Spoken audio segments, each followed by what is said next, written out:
Naming products and putting a brand on them is really hard.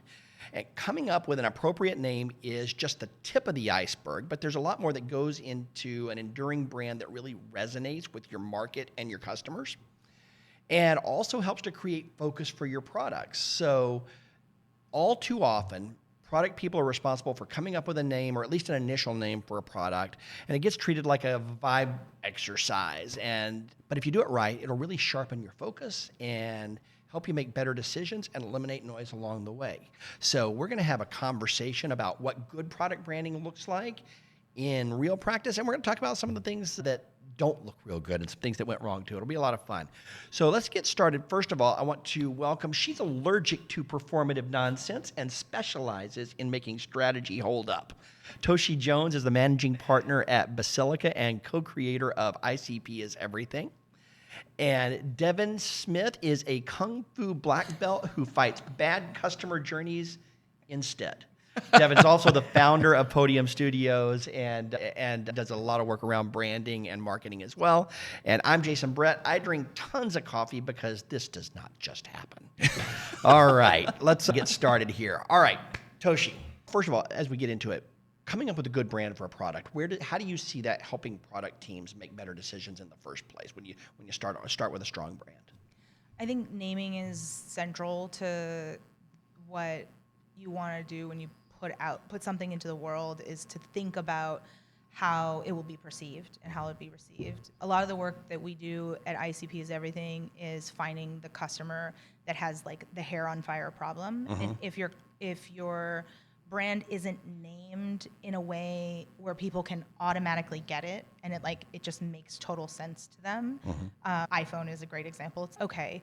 I meaning, and then we're using E, and we're talking about individual letters and what they mean. There's a lot of nuance that goes into, there are subtleties in naming that make sense to us, but also naming and use of products is very personal, Mm-hmm. right? So I don't think a lot of people think about iPhone as being like, this is mine. Mm-hmm. It's a possessive, and I understand it in that way. And so when I say it out loud, it starts to become like there's more of an association. So Mm-hmm. I think that's the kind of thing that you want when you're naming a product, is to make sure that somebody can own it and have it feel natural Mm-hmm. to a person. But then there's a whole other naming strategy where it's like, we're going to name it something, but we're going to have that name mean something else totally different. Xerox didn't mean anything. It wasn't something Right. people understood. But as soon as we gave it an association, then we were like, okay, that's what Xerox means. And so much so that they almost lost their trademark. Yeah. So there are examples on either side and strategies to achieve those goals.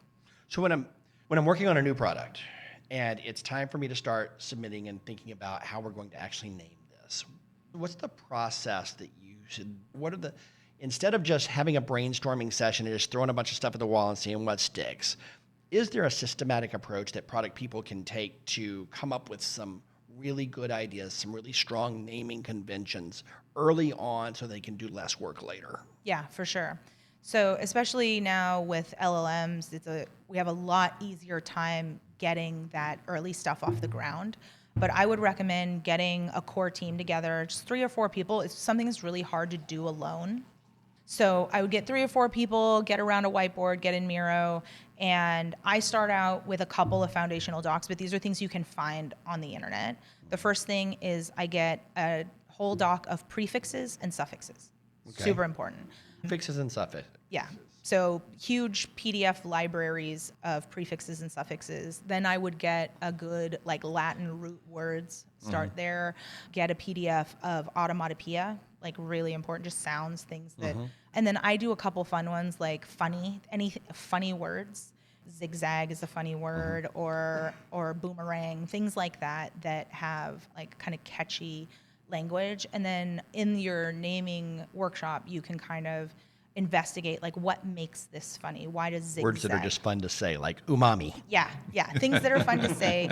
And then you want to put together sort of a bunch of boxes that have some category names in it. It's where are we going as far as category? What does the product do? Who does it do it for? And then, where are we going with this name? Is the name totally and completely abstract? Are we going completely literal? And then just start whiteboarding from there. The reason you've got 3, if hopefully 4 people in the room is that you want to pit against biases, right? You want to make sure that you're not drinking your own Kool-Aid when you put something out into the world. And from there, you can use all of those tools and your LLMs. LLMs are good, but they can also really throw you off, so don't so heavily rely on them. I would say take it all with a grain of salt and really give it like the old human walkthrough. Yeah. Cool. Devin, how about you? When you're sitting down thinking about a new product name, what are some of the tips and tricks that you use to get started with? One of my favorite things to do is actually to look at etymology. And so I'll think about things that meaning that we want to imbue in the product. And it may not necessarily be something that people get automatically. It might be the sort of thing that it's a cool sound, and when people ask the question after the fact, you're like, oh, well, it actually means this. You can make it a part of a branding campaign. If you're launching a new brand, you're launching the new product, you can actually make that a part of, if you're doing PR around it, you can make that a part of the messaging. But I love to go and look at etymologies to understand the word roots, the original words, their meanings in different languages, and going back even to like some of the early ancient roots of some of our modern words and using that to creatively come up with a product name. Kind of the Latin approach there as well. So that's cool. And then one of the things we were talking about before the show is some steps to take to make sure that when you start, okay, I've got my candidates. I've got my working name, my project name. I'm thinking about how we're doing this. And now I want to hand this over to legal, hand this over to marketing to kind of take it to the next step. And sometimes marketing is taking care of all of this for us. But in some smaller companies, it's the product person that's doing this. So when this is your responsibility, when's the right time to hand it over to the legal team? What are some things that you can do to make sure that you've got a solid foundation so you're less likely to have to change something down the road? Yeah, I think the biggest mistake that companies will make is they will name and create logos in isolation. And then they will submit all of that to their legal team, and legal will maybe submit it to USPTO without a ton of vetting. And then USPTO will come back 6 months later and say, this is all a no-go. And then you're back to square one. You want to look at the USPTO early. They recently put out a new search capability. So they used to have the test search. That's gone, thank goodness, because it was really hard. It had a lot of like Boolean requirements if you were going to get anything out of it. And so now it's a lot easier to search. And what you want to do is get really familiar with your USPTO classes. If you're SaaS, you're a service, but you're also software. So you're going to go, I think it's 9 and 42 or something like that.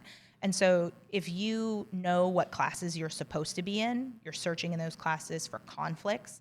And if you find conflicts, one thing that we always do when we're looking at naming on our side, because we'll name companies from scratch, is we always make sure we can get all the social media handles, right? Is this social media landscape really messy? Sure. And like, is there a ton of confusion in there? Can I get my URLs? But the other thing is, if you're at a company like Verizon and you're putting out an app, then you also need to be able to make sure that it's available on both app stores and that you can get your trademark.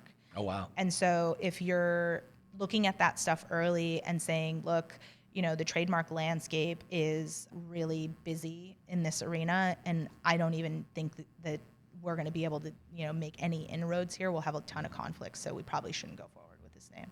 Okay, cool. Anything else to add, Devin? No, I mean I've been through the trademark fire. Actually had to fire a lawyer, which was rough because we'd come up with the name for the product. I had already paid a designer north of I think we paid somewhere close to $15,000 for the visual identity and all that, and I wound up, just to be safe, I was like, you know what, I'm gonna run the search myself just to see. And I had already paid this lawyer like thousands of dollars already, okay? And wound up just with a simple Google search finding somebody else in our field who had the same name. Yeah. Like, we were definitely going to get sued. It was not a question. we were definitely going to get sued if we launched the product with that name. And I went back and I'm like, your entire report mentions this company nowhere. And so I know it's tough, and my advice to everybody is do the due diligence yourself, even if you are paying a lawyer to do that. Also do it yourself. But yeah, I mean, going through that process it's important, because it can wind up really costing your company a lot of money if you get too far down the field and you haven't done the necessary due diligence. Okay, cool. And folks, if you're out here in the Zoom chat, especially, or in the Zoom room, once again, I'll remind you that this is not just a one-way webinar. We're here to have a conversation. This is a meetup. We're going to give you a chance to introduce yourself in just a moment. But before we do that, we're going to have a little bit of fun kind of with this general topic. And we're going to talk about some branding exercises and some naming exercises that did not go well, and some that went really well. And I think we can start off with the easy and talk about a couple of brands or product launches that we've seen that had some naming around them this year that really hit it out of the park, something that really impressed you, said, oh, that was really smart. And then the flip side of it is who did something really, really dumb. And I'd love one of both of those from each of you. And let me start with you, Toshi. I don't know. I'm not super prepared on the really smart one. You're more the critic. I had all the critical eye stuff. Let's kick it to Devin first, then I'll give it a little. Say the question again. Okay. So looking for, and this goes to everybody in Zoom as well. What's a new product brand or a product name or company brand that you saw something this year you said, oh, that was really smart? And what's one that you saw that you said, oh my God, that was so stupid. That was awful. Why did they do that? What were they thinking?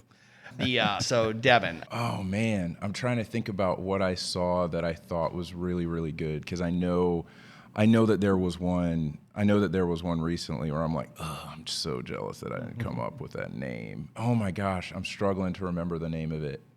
While I am thinking about that, I will say that one of the ones that I respect the most is actually it's hilarious, because I criticize them and I appreciate them. So I appreciate Rode. We have a lot of audio equipment in here, right? Yep. And they have created a couple of products that are just like industry names now. Like, some of the gear that we use in here, like the Rodecaster, like really, really good stuff. And it's basically, you say that to anybody who does this kind of stuff, and they they know. They know exactly what it is. But they also messed up in that they took that naming convention and they used it in way too many places. So they created some confusion. Yeah. So these mics are called Rode Procaster. So you have the Rodecaster Pro, which is a board. You have the Procaster, which is a mic, and then they have another mic that shares that same naming convention. I'll tell you one that is not new, but I was thinking about actually on the way in here, that I have a ton of respect for, again, kind of in the podcast space, but literally the word podcast. Okay. Apple came up with that. And it's a part of culture now. Uh-huh. Nobody it's very much the same as Xerox. Most people don't know that Apple came up with the entire concept of a podcast. Right. Yeah. The iPod came out. Mm-hmm. It was one of the things that you could do with your iPod was download basically a show and listen to it on your podcast. As a matter of fact, they had video back in the day. They had video podcasts that you could watch on your iPods that had video on them, or on your computer, which was wild. But I was thinking about that this morning, that just, they took iPod, they already had the product named, the idea of casting, which, that was already a term that was being used, and they put those two terms that already had a lot of equity out there, right? And put them together, and it stuck. And that's what it's called now. They created. Did they even fight that at all? Because you're right. There was never any controversy around it. It was just, here's this thing, and it just stuck, and that's what we do now. Yeah. And it's an interesting brand choice not to protect a trademark like that, because it includes pod in it, especially, right? Right. But there's this argument of promote the category, and a rising tide lifts all boats, right? So it's like, look, we're not going to be able to own this outright. If we fight that fight, it's just going to be a losing battle. That's a lot of friction. We don't need it. let's just ride this to the top and be first in the mind. Yeah. Yeah. I mean, I think that's well said. You know, when you think about it from a business perspective, and it's easy to say this now, like looking backwards 20 years, right? Yep. But if you think about it, they needed content. They needed people to put stuff on the platform. And so trying to hold on to that wasn't in their interest from a business standpoint.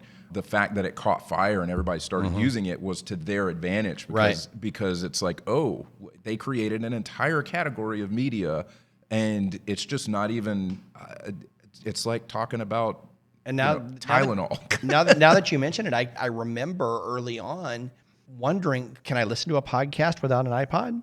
Do I have to have an iPod to hear a podcast? And I had to research that and find out, here's how you listen to a podcast without an iPod. Yeah. And that was a thing. I had totally forgotten about that until you brought it up. That's a great one. Yeah. That's a great one. Cool.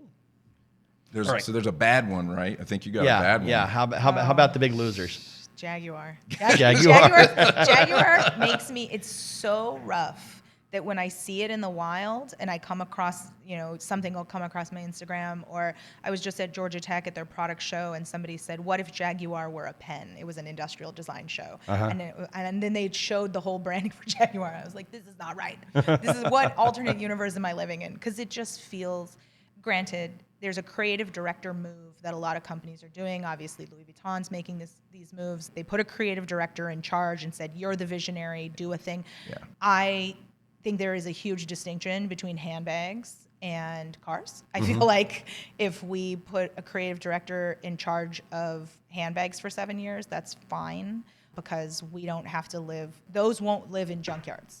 Right. So I think they made a choice. I disagree with their choice. And I think it's really affected the perception of the brand. There was an ad that came out a couple years ago. It was Jaguar and all the villains. My favorite ad. It has like Willem Dafoe and like a helicopter. Like it's all it, and it just like it gives me goosebumps. Like that's what I want from this company. Yes. Right? I want a company that's giving me a feeling, that tells me who they are and what I should aspire to. I know you own a Jaguar. Yeah, yes. And it's impressive. When I first saw your car, I was like, it matches everything you do. I love this. Yes. And now this pink and blue and I don't know who I am in this car. How am I supposed to dress? How am I supposed to go out in public like this? And what are people gonna? If I bought that car and I rolled up to the valet, how are people gonna look at me? Right? At this point, I'd rather be in my Camry. Thank you. Yeah. I mean, you said so many things very well there. I'm a Jag enthusiast. My mom and dad had one when I was in high school, and I told myself I was like, I'm going to get one when I am an adult. I'm going to get one. And I wound up buying one off of an old British gentleman.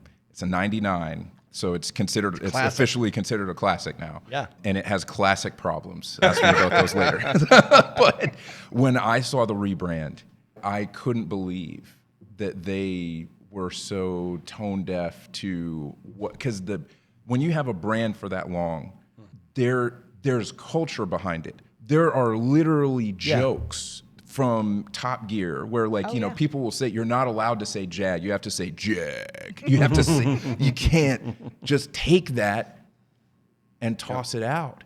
And so I don't think they realized the backlash that they were going to get from people that don't even buy the cars, because now all of a sudden everybody has this sort of investment in the cultural significance of the brand.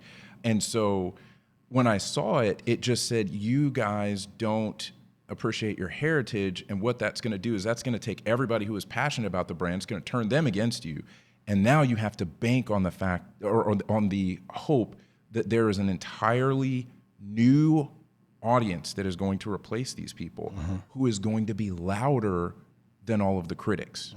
And that, so far as I've seen, does not exist. And I think that they missed the essence of what it represented and why, because it's an identity piece as well. Like, why does somebody buy one? And like the villain ad, that is why somebody buys a Jag. Because you consider yourself a baddie. That's what you want. That's what we want when we buy things. Buying things is personal. Naming things is personal. There are certain things that I just am like, that's not for me. It doesn't fit my aesthetic or how I want to see myself. It's not necessarily as much as projecting, as much as it is like, this is for me. And I buy this because it makes me feel good about the purchases that I have. And everybody has different priorities. I know some people who are like, I only buy technology that's cheap. I don't really want to spend a lot of money on tech. I really want to spend money on shoes. That's a whole different worldview, right? Or I really want to have a really super nice car, but I'm practical in every other element of my life. And everybody has a different mix. Yeah. And so I think that it's pertinent to what we're talking about today, because customer profiling is really super nuanced. And I think one thing that I always tell my clients, and this is like in the first conversations, don't get dragged on the internet. Right. And that's like, if there's one thing you can avoid, it's getting dragged on the internet. Try really hard. And I think that when companies miss that essence of what makes people love them, it means that they're not listening. That's right. Right? They weren't paying attention to the enthusiast groups. They weren't on Reddit. No. Everybody. Product managers, if Reddit's not your scene, just be there a little bit. Yep. Start your account today. Everybody's into something. You're into knitting, you're into pottery, you're into cars, whatever it is. Make some comments here or there, because you're going to need your Reddit soon. You're going to have to go out there and be in a thread you may not want to be on behalf of your work. We do it all the time, and it's one of the first things that we say to our clients is Reddit is for listening. Yeah. Get in there, ask some questions. You will get answers. Like, people are not shy on answers. No, they're not. It is the best customer discovery you can do. It's almost unsolicited. Like, you just like question mark, and then everything comes flooding in afterwards, right? You have to have thick skin in some of those subreddits, man. Yeah, people are gonna be real. They're gonna be real. That's well said. There's no question. This is our last meetup of 2025. We will be back on January 7th, 2026, but I hope you'll all be here for the first cup. Today, what we wanted to do is we wanted to invite Toshi back to Product Coffee to share with everybody what she shared on the stage at Product Camp Atlanta this fall, and talk a little bit about what she's doing around ICPs and how reframing the ICP to what it actually is, a single high-level decision filter that defines who feels the most urgent version of the problem you solve.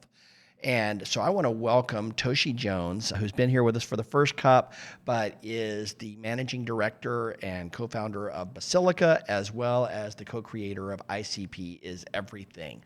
Welcome, Toshi. Glad to have you here, and can't wait to see. And I think you've updated this a little bit for us today as well.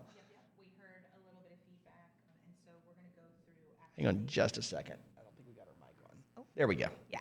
We've updated a little bit, got a little feedback from Product Camp, and so I'm actually going to get into the creation of that statement today. We're going to talk about some best practices, and then we're going to talk about 10 huge pitfalls, and they're super, super common. If I can go ahead and share screen, is that okay? Go ahead and share it. Okay, And if you're watching us on YouTube, it takes us just a couple of extra seconds to get it up on YouTube, but you'll see the screen here in just a moment as well. We're going to share that. Okay. Is everybody seeing that? We're going to go ahead and present. All right, cool. We'll go through it like this. We'll start right at the beginning. Ambiguity is what a lot of companies that I talk to have. And that's not limited to SMB or startups or growth stage companies. I am seeing anytime I've had the opportunity to go into a Fortune 500 or Fortune 100, those are probably the worst ambiguity that we see.